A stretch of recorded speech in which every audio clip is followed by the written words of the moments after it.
Welcome back, and we will continue our discussion with effect of temperature on flow stress. So, we saw that we could verify by plotting ln strain rate versus 1 over T, and not only verify, but we were also able to get values like strain rate and also Q over R and Z values. Now, what we will do is we will actually plot the same thing, but in a different way, which is what is more easier to obtain data and much easier to extract information from that. So, that is for that what we have here is data that you usually obtain from creep. So, if you are doing a creep experiment is where you put a constant stress on a material and then at a higher temperature you see how much deformation is taking place for as a function of different strain rate.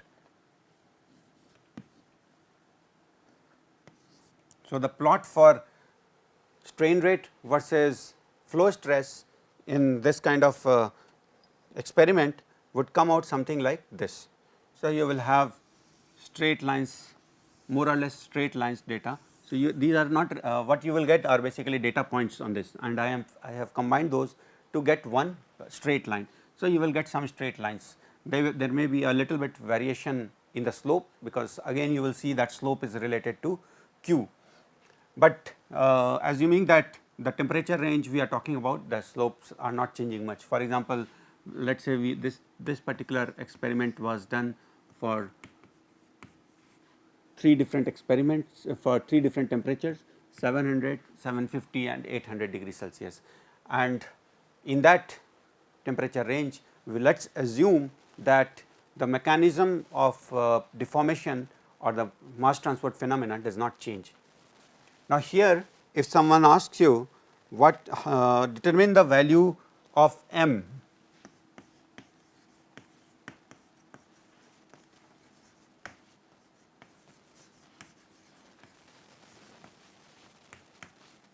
for this material at some particular temperature, let us say for one of these, let us say at 750, then what do you need to do? So, what you need to do here is to get the value of m, you will compare for that particular temperature, you will take the plot. Now, you will have two flow stress values and 2 strain rate values, and you can see that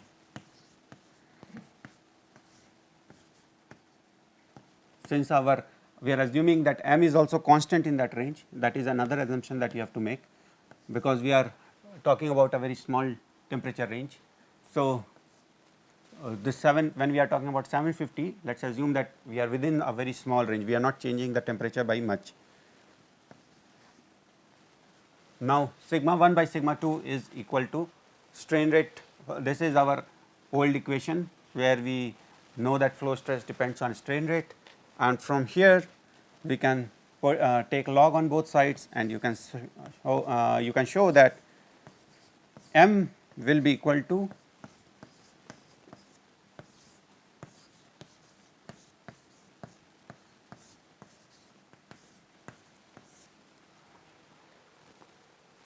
now, like I said, you have data points from this slope, you have strain rate 1 sigma 1, strain rate 2 sigma 2. So, for that particular temperature you can get m value. So, whatever temperature or as many temperature you have recorded the data, you will have m values, and then you can even plot m as a function of temperature, and then you can see that it actually increases slightly up to 0.5 Tm and then suddenly takes off after 0.5 Tm. So, that is one information that you can extract from this. So, let me write it again, this is creep data. So, experiment like creep, you can obtain values like this and make a plot like this, and from those plots you will be able to extract information. So, this is one thing. Another thing that we can do from this data is, for example, someone asks you that determine activation energy Q.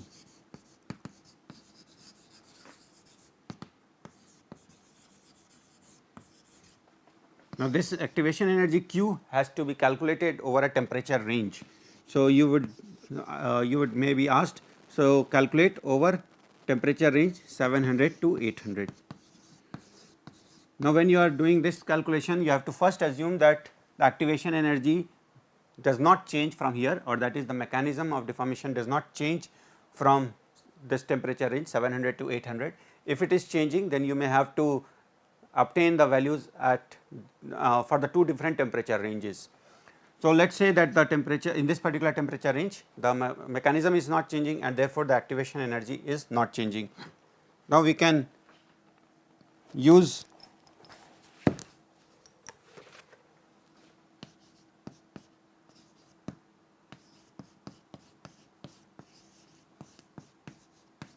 another important point about point that you must keep in mind is that there is no negative sign over here. This is not the rate constant equation. The rate constant equation is in the strain rate. So, if you were to use it in terms of strain rate and you put it on the left hand side, then it will have a minus sign. So, many a times students make a mistake of assuming from your old Arrhenius form of equation that you may put a negative sign. So, you must remember there is no negative sign when you put when you are writing the equation in this form. Now, from here, if we have, what we need to do is compare, for example, a particular stress. So, let us say this is the flow stress at which we are calculating, or at which we are using for calculation of Q. So, you will have two values over here. This is the strain rate 1 for one temperature, and this will be the strain rate 2 at another temperature, and we are using the same stress value. It would mean that Z value for these two points would also remain same. Therefore, if this was E1 and this was T1, then this will become is this same Z is equal to for second point where you have same flow stress. And once you have this, then we get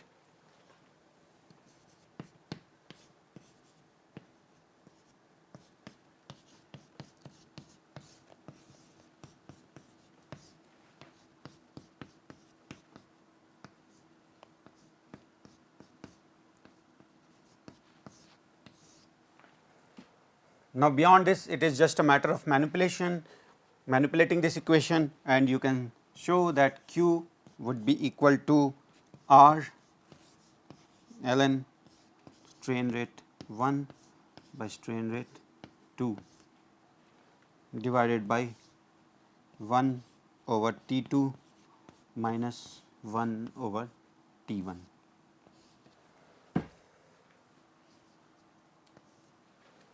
So, you see all the values that you need to calculate Q are already over there. Like I said, we have strain rate 1, strain rate 2 for these two different points, and T2 and T1. So, 700 and 800, and R is a universal constant. So, you will be able to get Q value. So, you are that again shows that you can extract a lot of information from this plot, from this experimental data, and at the same time it is showing you the effect of temperature. So, now we have seen the effect of temperature in couple of different ways, but we are still not completely done with effect of temperature. There is still one more aspect of temperature, and that is on the microstructure, which actually leads to increased ductility or reduced strength. So, now next what we will see is effect of temperature on material. If some of you have not been exposed to the term microstructure, let me briefly describe it. So, microstructure is basically structure at the micro level, and what are those structures? Some non-equilibrium structures, for example, defects like grain boundaries, even other defects like dislocations would come in microstructure, but you may not be able to see those using optical microscope. So, grain boundaries, phase boundaries, inclusions, all those things constitute microstructure.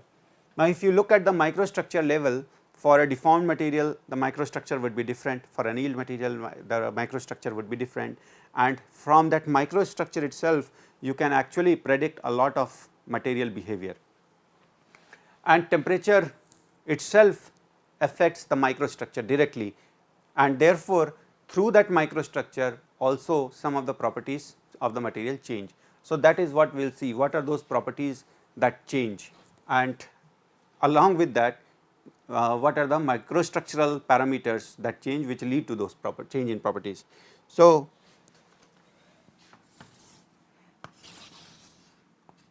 let me plot again over here on the x axis I have temperature. This is not 1 over T, it is temperature. So, this is increasing in this direction, and the way I have drawn is that the point where this y axis is crossing, it is 0.3 Tm. Again I am using homologous temperature. Remember, homologous temperature has a lot of utility, because using a homologous temperature the behavior of several materials can be shown in a group. So, for example, when I say 0.3 Tm, I do not need to say separately for a different material. For example, aluminum may have a melting point of 660 while copper may have 1100. So, their behavior will be different when we are looking at 300 for both of them, but when we look at 0.3 Tm their behavior will be similar, and therefore, it is easier to group them together when we use homologous temperature.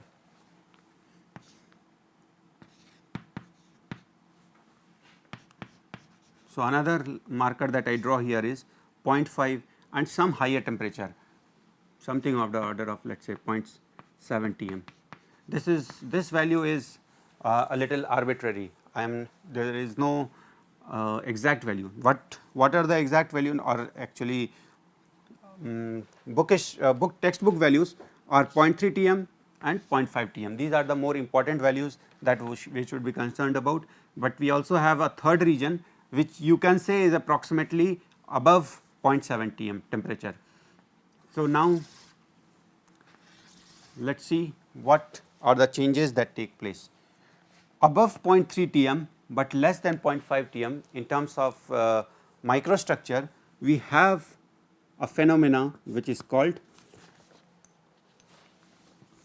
recovery.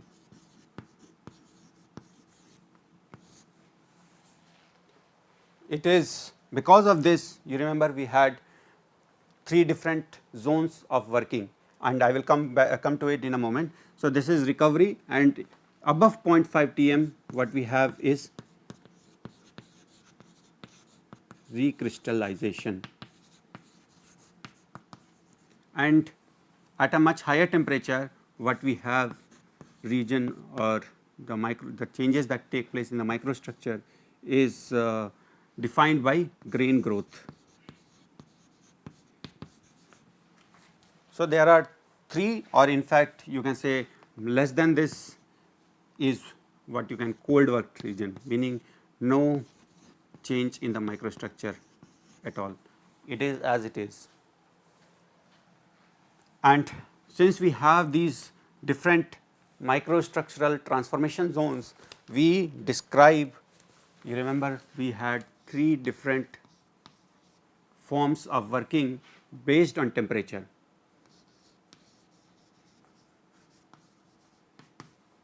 It was cold working,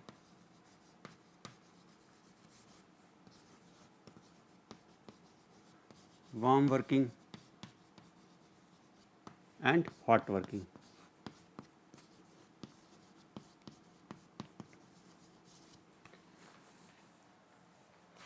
If you are talking about cold working, it is when you are doing at a temperature less than 0.3 Tm. So, let me relate it. So, cold working is this zone when you are less than 0.3 Tm. Warm working is when you are above 0.3 Tm but less than 0.5 Tm, meaning some amount of microstructural changes are taking place over here. Hot working is when you are above 0.5 Tm. Usually these are the only zones, you do not need to go beyond 0.6 or 0.7 tm, because in this region you are not gaining anything, everything that you can gain is limited up to this point, and therefore, this particular region is not related with any kind of working for deformation. This is, you can say this one is, if at all related to, it is related to annealing, so that you can get rid of all the previous defects or previous strain history and get the material as good as fresh. So, from the point of view of deformation or metal processing, we are limited only up to this temperature region, a little bit higher than 0.5 tm, and this is called hot working. Recovery region, where minor changes will take place, as we will show right now, is related to warm working, and the cold work region, where no changes take place, is cold working. Now, if we were to understand what exactly are the parameters that are changing, so now let us look at that. So, first parameter that I would like to describe is grain size. Grain size is a very important parameter. As you can see, grain growth, we also have called a region as grain growth. Here, of course, the grain size would be much larger, because the that is why this region is named as grain growth. But even in the other two regions, you may see some amount of changes, and if you were to look at the variation of grain size, it would follow something like this. So, most of the grain size increase starts to take place from the region in the recrystallization zone, and almost negligible changes in grain size will take place in the recovery or in the cold work zone. So, this is our variation in grain size. Now, grain size, like I said, is one of the very important parameters that describes the strength of the material, and therefore, now let us look at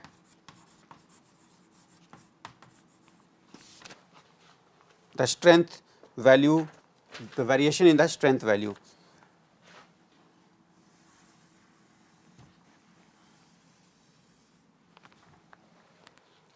If you are in the recovery zone or less than the recovery zone, which is the cold work zone, then in those zones the change in the temperature will not influence the strength at all, and that is because the grain size remains constant until this point. When you get to the recrystallization, what is happening is that the old deformed strained grains start to get replaced by new strain free grains, and those strain free grains lead to a reduced strength. Of course, they have some additional advantages, but they also have a disadvantage that they have less strength, and therefore, the overall strength of the material starts to decrease. So, you can see that the strength begins to decrease from the onset of recrystallization, and by the time you get to the grain growth region, where all the strain free grains have replaced the old deformed grains, your strength has dropped to a base level. So, this is your base level strength. So, this is how the strength will vary, and along with the strength we also have another important parameter related to mechanical property. So, this is strength, and there is another important parameter, like I said, which is ductility. So, ductility is in effect inverse of strength. Whenever you have large strength, the ductility of the material goes down, and when the strength or strain free grains start to form, then ductility starts to increase. So, your ductility starts to increase again in the recrystallization zone, and it regains complete ductility in the grain growth zone. What is important here is that in the cold work zone and in the recovery zone, you do not see any change in grain size or the strength or the ductility. You see the changes in strength and ductility only in the recrystallization zone. So, grain sizes start to increase here, strength starts to decrease, and ductility starts to increase. So, these are some of the important parameters. Even beyond this, we have some more important parameters to discuss and those are residual stresses and another is the change in the microstructure. So, these are the microstructural parameters, but I will draw schematically how the microstructure actually changes with temperature. So, I will extend that plot over here. So, we have, like we said, recovery, cold worked, recrystallization and grain growth. And let me divide it again as earlier. Now, residual stress. Residual stress are some amount of some kind of stresses that are remnant are left behind after you are completed with the deformation, and these residual stresses have a very deleterious effect on the overall properties most of the time. Of course, you can find some particular applications where these residual stresses have advantageous application or advantage to the material property, but in general the residual stresses that are generated during deformation have very deleterious properties, and these residual stresses you would see actually also change, but they start to decrease from the recovery zone itself. So, if you were to look at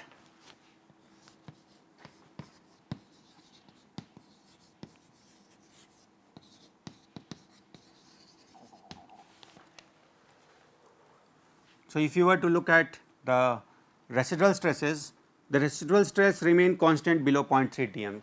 So, below this temperature there will be no drop in residual stresses, but it does start to decrease when you reach recovery zone. So, we have again let me mark 0.3, 0.5 and approximately 0.7 Tm. So, if you are in the recovery zone, there is now the drop in the residual stress starts to take place. Now, it is time to take a look at how the microstructure changes when we go from this temperature over this to the higher temperature. So, let me now draw a rough sketch of what is happening at, you can say, the microstructure level. In a cold worked region, what happens is that there are a lot of dislocations generated. So,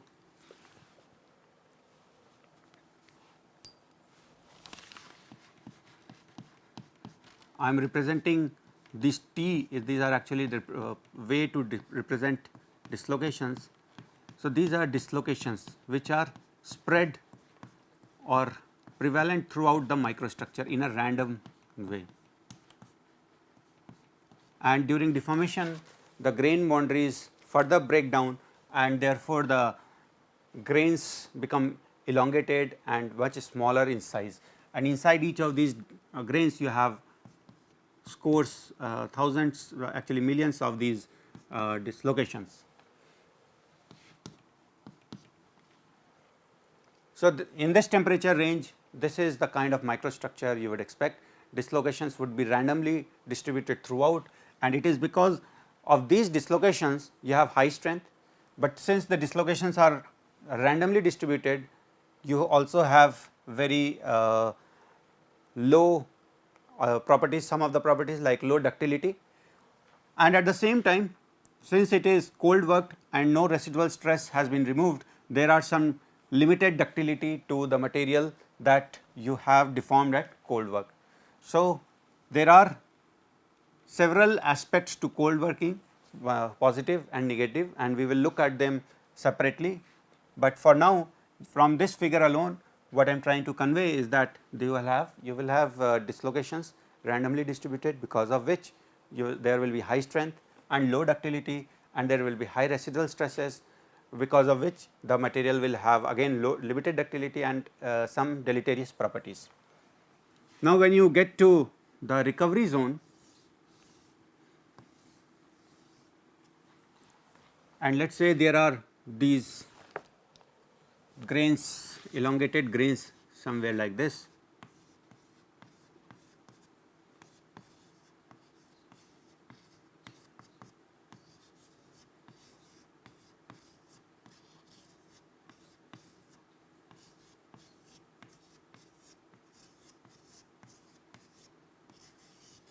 So, these are elongated grains, and when you are in the recovery zone, what happens is that the grain sizes do not change. We have already shown that. So, the grain sizes will remain same like this, but the dislocations that we saw, they get a little bit rearranged, and what you will see is that they will form subcell, subgrains or cells, and these dislocations will be at the boundaries. So, I will just draw as lines these cell walls.